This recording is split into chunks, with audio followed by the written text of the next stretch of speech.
Welcome to yet another episode on killzone. So, do you already have some Sector Mechanicus terrain? Perhaps from the Shadow Armageddon box? And are you planning on using it for killzone? If you haven't assembled it already, don't. Watch this video first. Bow of Lost Souls did an unboxing of the Sector Mechanicus killzone expansion, and it reveals some very important factors to take into consideration before you go ahead and build the terrain. First, let's have a look at the expansion. I'm not gonna go into depth with what we already know, but there is a double-sided board with Sector Mechanicus on one side and Sector Imperialis on the other, as shown in the screenshot of the backside of the box. There's also a terrain corresponding to 4 sets of scenery: the Ferrotonic Incinerator, the Alchemite Stacks, and 2 sets of Thermic Plasma Conduits. In addition, a lore booklet and stuff like that. And what we will focus on today: 12 tactic cards, 4 missions, and an environment card with a table of special rules for this sector. We are used to think of Sector Mechanicus terrain as modular, but this expansion includes 4 new tactics, as well as 8 terrain-specific tactic cards that require not only the terrain that comes with the expansion, but that terrain is built exactly as suggested. Here's an example of such a tactic. This is for the Ferrotonic Incinerator. And on the backside you can see how the mentioned terrain looks like. This means that you should definitely consider building the terrain as suggested. From the look of it, there are specific tactics for the Ferrotonic Incinerator, the Conduits, and the Alchemite Stacks. So, what about the missions?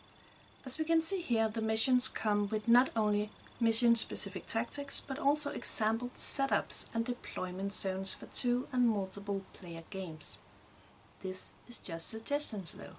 You can be creative. I've magnified this bit for you. The mission is played in a kill zone Sector Mechanicus. Create the battlefield and set up terrain. Examples of how you might do this are shown on the reverse of this card. So yeah, it's suggestions. You can take the conduits, the stacks, and the incinerator and place them as you like. Some variation may be okay though. If you take a look at these builds, they are not entirely identical. Keep your eyes on the stacks. Are they all considered stacks? The tactic cards show the white chimney looking one. In the first screenshot, it's connected to one of the other stacks. In the second, it's placed on top of a dome. And in the third, it's on the Ferrotonic Incinerator. Do all these count towards the tactics, and what about the rest of the stacks? Makes you wonder.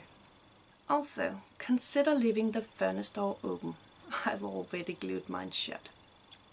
Finally, the environment card, which is a table of special conditions for this sector, like for example, toxic emission.